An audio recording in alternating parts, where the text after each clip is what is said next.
قرآن بندے کے لیے ہدایت ہے، قرآن دل کے لیے نور ہے، قرآن قبر کے لیے چراغ ہے، قرآن قیامت کے دن دلیل ہے۔ اللہ رب العزت فرماتا ہے ان ھذا القرآن یہدی للتی ہی اقوم، یہ قرآن اس راستے کی طرف رہنمائی کرتا ہے جو سب سے سیدھا راستہ ہے۔ سوچئے جب سیدھا راستہ ہمارے ہاتھ میں ہے تو ہم بھٹکتے پھر کیوں ہیں؟ جب نور ہمارے پاس ہے تو پھر اندھیرا کیوں ہے؟ جب موجود ہے تو پھر دل بیمار کیوں ہے؟ اس کی وجہ ایک ہے کہ ہم نے قرآن کو رکھا ضرور ہے مگر اس کا حق ادا نہیں کیا۔ آج ہم دل کی سچائی کے ساتھ پوچھیں کہ قرآن کے ہم پر کیا حقوق ہیں۔ پہلا حق یہ ہے قرآن کا کہ قرآن کے اوپر ایمان لایا جائے۔ سب سے پہلے قرآن پر سچا ایمان ہو، یہ اللہ کا کلام ہے، یہ آخری سچ ہے، یہ قطعی تعلق ہے اور یہ قطعی حق ہے۔ یہ کسی انسان کی بات نہیں، یہ رب العالمین کی بات ہے۔ قرآن کے اوپر ایمان حضرت سیدنا صدیق اکبر جیسا ہو۔ معراج کے واقعے کو سنتے ہی کہا کہ اگر میرے نبی نے فرمایا ہے سبحان الذی اسری بعبدہ لیلا من المسجد الحرام الی المسجد الاقصی، کہ اگر میرے نبی نے فرمایا ہے تو پھر سچ ہے، حق ہے۔ یہ ایمان تھا صحابہ کرام کا۔ ہم قرآن کی آیت سنتے ہیں فوراً تعویل ڈھونڈنے لگتے ہیں۔ دل میں مکمل یقین ہونا چاہیے جو قرآن کہتا ہے وہی سچ ہے اور وہی حق ہے۔ دوسرا حق کیا ہے؟ تلاوت کا۔ اللہ رب العزت فرماتا ہے الذین آتیناہم الکتاب یتلونہ حق تلاوتہ، وہ لوگ جنہیں کتاب دی گئی وہ اس کے حق کے ساتھ پڑھتے ہیں، وہ حق ادا کرتے ہیں۔ آج چونکہ سیدہ طیبہ طاہرہ فاطمہ الزہرا کا یوم وصال بھی ہے تو قرآن اس طرح پڑھا جائے جیسے حسنین کریمین نے سیدہ فاطمہ الزہرا کی گود میں پڑھا، اس طرح قرآن پڑھا جائے۔ اس پڑھنے کا پھر حق کس طرح ادا ہوا کہ کربلا کے سرزمین کے اوپر لاشا کربلا کے اندر تھا، سار نیزے کی نوک پہ تھا، حسین قرآن کی تلاوت کر رہا تھا۔ تو دوسرا حق کیا ہے کہ قرآن کی تلاوت کا حق ادا کیا جائے۔ حق کے ساتھ پڑھنے کا کیا مطلب ہے؟ محبت سے پڑھو، توجہ سے پڑھو۔ قرآن کہتا ہے تدبر کرو، احترام سے۔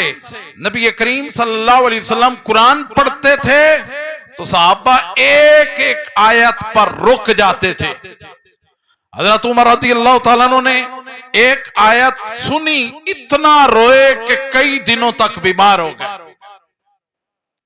ہم کیسے پڑھتے ہیں؟ جلدی میں، رسم کے طور پر، یا واقعی رب سے گفتگو سمجھ کر کرنی ہے تو پھر قرآن کو محبت کے ساتھ پڑھنا ہے۔ قرآن پڑھنا صرف ایک ثواب کمانا نہیں، قرآن پڑھنا اللہ سے بات کرنا ہے۔ کیوں کہ پہلے کہ آپ نے دیکھے ہوں گے بزرگ، جب ٹیلی فون کا دور نہیں تھا، جب موبائل کا دور نہیں تھا، کہیں بیٹا دور ہوتا تو ایک خط آتا تھا، اس خط کو پھر ہمارے لوگ جو بزرگ تھے ہمارے آبا و اجداد وہ پڑھ نہیں سکتے تھے تو وہ ڈھونڈتے تھے علاقے میں جو سب سے اچھا پڑھا ہوا ہو نا، بیٹے کا خط اٹھایا ہوتا اور اس کے پاس لے جاتے. اگر وہاں سے بھی سمجھ نہ آتی نا، دل مطمئن نہ ہوتا، دل کو تسلی نہ ہوتی کہ میرے بیٹے نے کیا اندر لکھی ہے بات، وہ آگے آگے چلتے جاتے تھے یہاں تک کہ جب ان کا دل مطمئن ہوتا تھا اس وقت آہ بھرتے تھے اور مطمئن ہو جاتے تھے کہ شکر ہے اللہ کا کہ اب بات سمجھ آئیے کہ میرا بیٹا خیر خیریت سے. سو قرآن بھی اللہ کی طرف سے ہماری طرف ایک خط آیا ہے. ہم کتنے غافل ہو گئے، ہم نے کس طرح قرآن کو پسے پشت ڈال دیا. ہم قرآن کو نہ پڑھ سکتے ہیں، پڑھنا تو دور کی بات، ہم تو قرآن سے اس طرح دور ہو گئے کہ قرآن کو صرف غلافوں کی اور الماریوں کی زینت بنا دیا. ہمیں چاہیے کہ قرآن کو پڑھیں، قرآن کی تلاوت سنیں. خدا کی قسم جب بھی قرآن پڑھا جاتا ہے تو رب کے فرشتوں کا، رب کی رحمتوں کا نزول ہوتا ہے. قرآن دلوں کے زنگ اتارتا ہے. میں کہتا ہوں اتنی ہیرے کے اندر چمک نہیں ہے جتنی قرآن کے مقدس الفاظ کے اندر چمک ہے. اتنی شکر کے اندر مٹھاس نہیں ہے جتنی قرآن کی تلاوت کے اندر مٹھاس رکھی ہے. قرآن دلوں کے زنگ اتارتا ہے، قرآن دلوں کے بند تالے کفلوں کو توڑ دیتا ہے. دیکھو جب فجر کے اندر وہ حضرات یاد کریں جو حج اور عمرے کی سعادت حاصل کر کے آئے ہیں، اب فجر ہم یہاں پڑھ رہے ہوتے ہیں اور گھوم مدینے اور مکہ میں رہے ہوتے ہیں. اللہ آپ سب کو بار بار ہم سب کو مکہ اور مدینہ کی حاضری عطا فرمائے. جس دن آپ گئے نا تو پھر وہاں کھڑے ہو کے آپ کو اپنی مسجد یاد آئے گی، اور جو گئے ہیں وہ یہاں کھڑے ہو کے مکہ پاک انہیں یاد آتا ہے، حرم کعبہ یاد آتا ہے. تو قرآن پڑھا اس طرح جائے جیسے قرآن پڑھنے کا حق ہے. حضور نبی رحمت صلی اللہ علیہ وسلم نے فرمایا جب بھی دل قرآن تجویدہ، قرآن کو ایسے پڑھو جیسے قرآن نازل ہوا ہے، قرآن تجوید کے ساتھ نازل ہوا ہے. تو پھر ہم تو کتنے غافل ہو گئے، ہم نے تو کبھی اس کتاب کو اٹھایا ہی نہ. بھائی آپ پڑھا دو، آپ پڑھا دو، آپ پڑھا دو، آپ پڑھا دو.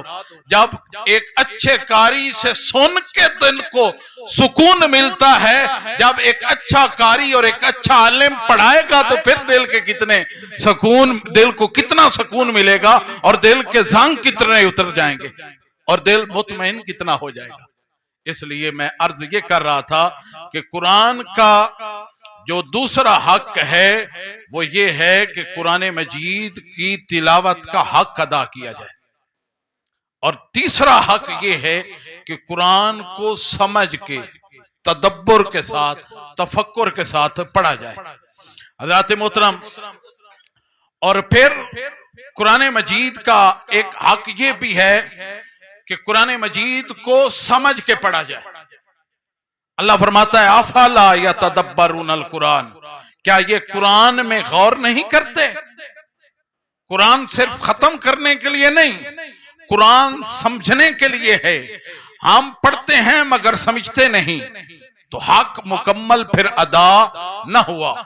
حضرت حسن بصری فرمایا کرتے تھے قرآن تم پر نازل ہوا ہے، تم پر پھر فرض ہے کہ تم اس پر رک کر خود کو پرکھو، خود کو پرکھو کہ ہم کس سائڈ پہ جا رہے ہیں.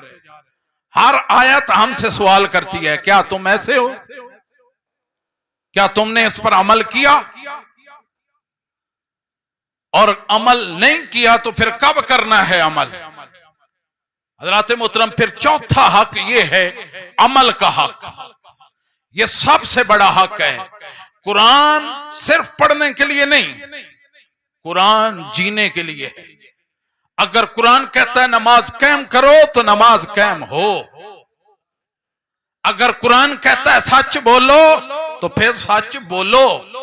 اگر قرآن کہتا ہے غیبت نہ کرو تو پھر زبان رک جائے.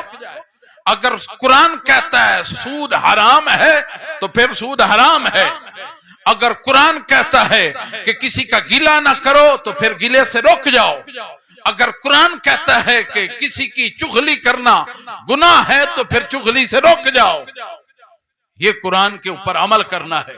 حضرت عثمان غنی فرمایا کرتے اگر دل پاک ہو جائے نا تو قرآن سے کبھی بندہ سیر ہی نہ ہو. کیوں؟ فرمایا کہ پاک دل قرآن پر عمل کرتا ہے، پلید دل قرآن کے اوپر عمل نہیں کرتا. زنگ آلودہ دل قرآن کے اوپر عمل نہیں کرتا. انہیں نماز کی کوئی فکر نہیں، انہیں زکوٰۃ کی کوئی فکر نہیں، انہیں حج کی کوئی فکر نہیں، انہیں ارکان خمسہ کی کوئی پرواہ نہیں. کیوں کہ دل ابھی زنگ آلود ہے، دل کے اوپر تالے پڑ گئے ہیں. جب دل کے اوپر تالے لگتے ہیں نا تو اللہ فرماتا ختم اللہ علی قلوبہم وعلی سمعہم وعلی ابصارہم. فرمایا جب قرآن نہ پڑھنے کی وجہ سے، قرآن کے ساتھ رو گردانی کرنے کی وجہ سے اور قرآن کو پس پشت ڈالنے کی وجہ سے اللہ پھر دلوں کے اوپر مہریں لگا دیتا ہے. پھر سماعت، پھر بصارت چھین لی جاتی ہے، پھر دل مزید تنگ ہو جاتے ہیں، پھر بات سمجھ نہیں آتی. اس لیے اگر چاہتے ہیں کہ دلوں کے زنگ اتریں اور دلوں کے قفل کھلیں تو پھر قرآن کو سینے سے لگا دو، قرآن کو اس دل کے ساتھ جوڑ دو جو دل بند ہے. قرآن کے لگنے سے دل میں ایک روشنی پیدا ہوگی، زنگ اترے گا. حضرات محترم پھر پانچواں حق یہ ہے کہ قرآن کا دفاع کیا جائے. آج قرآن پر اعتراض ہوتے ہیں، سوال اٹھتے ہیں، مذاق بنتا ہے، کیا ہم خاموش رہیں؟ قرآن کا دفاع علم سے، کردار سے، حکمت سے کرنا یہ ہمارا فرض ہے. قرآن کی عظمت اپنے اخلاق سے ہم دکھائیں، ہم غیر قوموں کو بتائیں کہ ہم نے قرآن کو بھلایا نہیں، قرآن کو ہم نے سینے سے لگایا ہے. وہ کسی نے کیا کہا تھا کہ گر درس قرآن تم نے نہ بھلایا ہوتا، یہ زمانے نے نہ دکھایا ہوتا. وہ معزز تھے زمانے میں مسلمان ہو کر، ہم ذلیل ہوئے تارے کے قرآن ہو کر.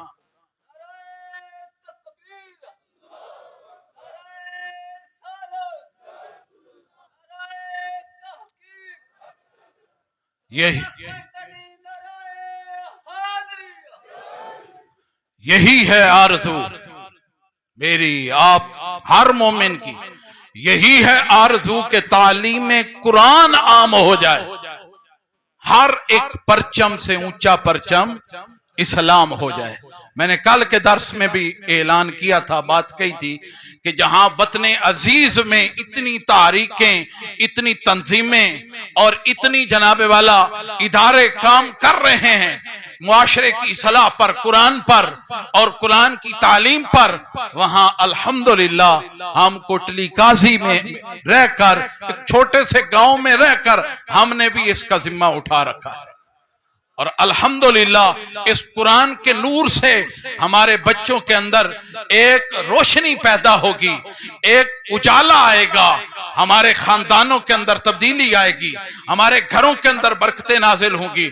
اٹلی شہر کا واقعہ ہے، شروع میں جب مسلمانوں کو انہوں نے وہاں سے نکالا لیکن مسلمان نکل نہیں سکے، پھر انہوں نے کہا کہ قرآن کے نسخے لے کے غائب کر دو تاکہ کوئی حافظ قرآن بنے ہی نہ. قرآن کے نسخے پوری اٹلی سے لے لیے گئے، ایک نسخہ بھی نہ بچا. بڑا بڑا انعام رکھا گیا کہ اگر کوئی نسخہ بتائے تو ہم اسے اتنا انعام دیں گے. قرآن بالکل، قرآن کے نسخے ختم ہو گئے، ایک حافظ قرآن بچا تھا جو کھیتوں میں کام کرتا تھا. مسلمانوں کو پتا چلا کہ وہ فلاں گاؤں کے اندر ایک حافظ ہے جو کھیتوں کا کام کرتا ہے. مسلمانوں کے اندر محبت دیکھو، انہوں نے اپنے بچوں کو کھیتوں میں کام کروانے کی غرض سے حافظ صاحب کے پاس بھیج دیا. اب کسی کو پتہ ہی نہیں چلتا تھا کہ یہ مدرسے میں بیٹھے ہیں، یہ مسجد میں قرآن پڑھ رہے ہیں. وہ کھیتوں میں رہ کر بچوں سے کام بھی کرواتا اور انہیں قرآن مجید بھی حفظ کرواتا رہا. 2 سال کے بعد پتہ چلا کہ تم نے قرآن کے نسخے تو ختم کر دیے تھے اور مسلمانوں کے سینکڑوں بچوں کے دلوں کے اندر قرآن پکا بند ہو گیا ہے اور قرآن انہوں نے حفظ کر لیا ہے. اس وقت انہوں نے کہا کہ ہم مسلمانوں کو کبھی ختم کر ہی نہیں سکتے. کیوں ختم کریں جب اللہ فرماتا ہے اِنَّا نَحْنُ نَزَّلْنَا الذِّكْرَ وَإِنَّهُ لَحَافِظٌ. فرمایا کہ قرآن ہم نے ہی نازل کیا ہے اور قیامت کی صبح تک اس کی حفاظت کا ذمہ ہی ہم نے اٹھا لیا. قرآن کو کون ختم کر سکتا ہے؟ بھائی کتابی نسخے تو ختم کر دیے مگر دلوں سے کون ختم کر سکتا ہے؟ تو یہی ذمہ الحمدللہ ہم نے اس چھوٹے سے گاؤں میں رہ کر ہم نے بھی اٹھا لیا ہے کہ ہم نے اپنے بچوں کے سینوں میں قرآن کو محفوظ کرنا ہے. تو آج بھی مفسرین کرام نے اپنی کتابوں کے اندر لکھا ہے کہ جو بندہ قرآن کے نسخے کو چمڑے میں بند کر کے آگ میں ڈالے اس چمڑے کو آگ ہی نہیں چھوتی. پھر اس کے اوپر بات کی ہے کہ جس سینے کے اندر قرآن ہوگا اس سینے کو جہنم کی آگ چھو ہی نہیں سکتی.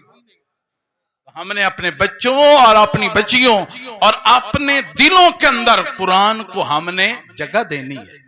حضرات محترم، گھر میں حضور نبی رحمت صلی اللہ علیہ وسلم نے فرمایا کہ ایک تو تم نے قرآن کا دفاع کرنا ہے اور چھٹا حق قرآن کا یہ ہے کہ تعلیم کا حق ادا کرو. نبی کریم صلی اللہ علیہ وسلم نے فرمایا خیرکم من تعلم القرآن، فرمایا تم میں سب سے بہتر وہ ہے جو قرآن سیکھے اور آگے سکھائے. بھائی قرآن اس طرح سکھایا جائے جیسے حسنین کریمین کی امی نے اپنے بچوں کو سکھایا تھا. آج کی ماں کیا کرتی ہے؟ بچہ روئے موبائل پہ گیم لگا کے دے دی، موبائل پہ کارٹون لگا کے دے دیے. لیکن حسنین کریمین جب روتے تھے جھولے میں لٹا کے ہاتھ سے جھولا بھی جھلاتی لیتی تھی اور قرآن کی لوری بھی دیتی رہتی تھی.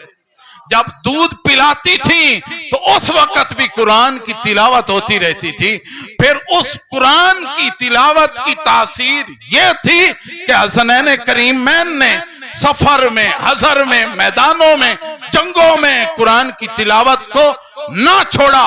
شب عاشور جب صبح 10 محرم الحرام کا دن آنا تھا، حضرت امام علی مقام امام حسین نے سارے رفقا کو اپنے خیمے میں بلایا، کہا تم جاننا چاہتے ہو تو چلے جاؤ، میں چراغ بند کر رہا ہوں، چراغ کو بجھا رہا ہوں. میں تم سے کل بروز قیامت اللہ سے اور اپنے نانا سے تمہارے بارے میں شکایت نہیں کروں گا، تم چلے جاؤ، یہ میرے خون کے پیاسے ہیں. جب تھوڑی دیر کے بعد پھر چراغ جلایا گیا تو دیکھا سارے رو رہے تھے اور قرآن کی تلاوت کر رہے تھے. امام علی مقام جلال میں آئے، کہا پھر آج کی رات صبح شہادت کا جام تو پینا ہی پینا ہے، لیکن آج پوری رات نانے کے اوپر جو کلام نازل ہوا تھا قرآن مجید، اس کی پوری رات خیموں کے اندر تلاوت ہی کرتے رہو. حضرات محترم، قرآن کو اس طرح پڑھا جائے جیسے صحابہ کرام نے، حضور کی اہل بیت نے قرآن کو بچایا اور پڑھا بھی اور قرآن کی تعلیم کو آگے پہنچایا بھی. حضرات محترم، گھر میں قرآن کی آواز ہونی چاہیے، اولاد کو قرآن سے جوڑنا چاہیے، گھر کا ماحول قرآن والا ہو. اگر ہماری نسل قرآن سے دور ہو گئی نا تو ہم کس بات پر فخر کریں گے؟ کس بات کے اوپر فخر کریں گے؟ اور 7واں حق یہ ہے محبت کا. قرآن سے تعلق صرف علمی تعلق نہ ہو، عاشقانہ، محبتانہ، ذوق اور شوق والا تعلق ہو کہ جب قرآن کھلے تو دل کھل جائے، جب آیت پڑھی جائے تو آنکھ نم ہو جائے، جب رب کا کلام سنے تو دل جھک جائے. حضرت مولا علی کرم اللہ وجہ الکریم فرمایا کرتے تھے قرآن میں تمہاری پچھلی اور آنے والی خبریں ہیں، تمہارا فیصلہ ہے اور تمہاری اللہ پاک نے نجات قرآن میں رکھی ہے. قرآن چھوڑ کر عزت نہیں مل سکتی، قرآن چھوڑ کر سکون نہیں مل سکتا، قرآن چھوڑ کر کبھی کامیابی نہیں مل سکتی. آج ہم عہد کریں کہ ہم قرآن کو الماری سے نکالیں گے، دل میں بسائیں گے، زندگی میں اتاریں گے، اولاد کو سکھائیں گے، عمل میں دکھائیں گے. اللہ ہمیں قرآن کا سچا عاشق بنائے، ہمیں اہل قرآن میں شامل کرے، قرآن کو ہماری قبر کا نور بنائے اور قیامت کے دن قرآن کو ہماری سفارش کرنے والا اللہ پاک بنا دے. اس طرح ہم نے قرآن مجید کو اپنے سینے سے لگانا ہے، اس طرح ہم نے قرآن مجید کے ساتھ محبت کا حق ادا کرنا ہے. میں آپ کو ایک اینڈ پہ نسخہ دے دیتا ہوں. میں نے شاید پچھلے سال شب قدر کی رات جو 27ویں کی تھی اس میں ایک واقعہ سنایا تھا کہ ایک بزرگ تھا، مسجد میں رہتا تھا، قرآن پڑھا ہوا نہیں تھا. جب سارے لوگ چلے جاتے الماری کھولتا، جو سب سے بڑا قرآن نظر آتا نا اس کو اٹھاتا، چونکہ پڑھا ہوا نہیں تھا، اٹھاتا، چومتا، سینے سے لگاتا، سر پہ رکھتا، پھر کھولتا، ایک ایک سطر پہ، چونکہ پڑھا ہوا نہیں تھا، کہتا یہ بھی حق ہے، یہ بھی سچ ہے، یہ بھی حق ہے، یہ بھی سچ ہے، یا اللہ یہ بھی حق ہے، یہ بھی سچ ہے. وہ اسی طرح پڑھتا رہتا، روتا رہتا، سینے سے لگاتا. پھر جب بس ہو جاتی نا، پھر قرآن کو چومتا، سر پہ رکھتا اور ادب کے ساتھ الماری میں رکھ دیتا، پھر چلا جاتا. وہ وقت آ گیا جب روح کفن انسری سے پرواز کر گئی، قبر میں دفن کرنے لگے، منکر و نکیر آئے، آگے بتایا گیا کسی کو خواب کے اندر وہ بزرگ ملے اور اس نے پوچھا کہ بابا جی اللہ تعالیٰ نے تیرے ساتھ کیا معاملہ کیا؟ کہا فرشتے آئے تھے سوال کرنے کے لیے اور آگے سے انہیں آواز آئی اسے چھوڑ دو جو ساری زندگی میرے کلام کو سینے سے لگا کے کہتا رہا یہ بھی حق ہے، یہ بھی سچ ہے، اسی حق اور سچ کے صدقے اس کی بخشش فرما دو. اس سے سوال کرنے کی ضرورت ہی نہیں. حضرات محترم، ہم اپنے آپ کو قرآن کے ساتھ جوڑیں، قرآن جن کے سینوں میں ہے ان سے محبت کریں، وہ قرآن کی محبت کہلائے گا، وہ اللہ کے نبی سے محبت کرنا کہلائے گا، وہ اللہ کے ساتھ محبت کرنا کہلائے گا. اگر قرآن والوں سے، قرآن جن کے سینوں میں ہے، قرآن جو پڑھتے ہیں، جو پڑھاتے ہیں، ان کے ساتھ نفرت ہوئی تو پھر اللہ عذاب میں مبتلا کر دے گا. آج سے یہ عہد کریں کہ ہم انشاءاللہ قرآن پر ایمان بھی ہے، الحمدللہ قرآن کی تلاوت کا حق بھی ادا کریں گے، قرآن کے اوپر عمل بھی کریں گے، قرآن کی حفاظت بھی کریں گے، قرآن کو محبت کے ساتھ پڑھیں گے بھی صحیح اور قرآن کے اوپر محبت کے ساتھ عمل بھی کریں گے. جب قرآن نے کہہ دیا روزے فرض تو پھر فرض ہیں. جب قرآن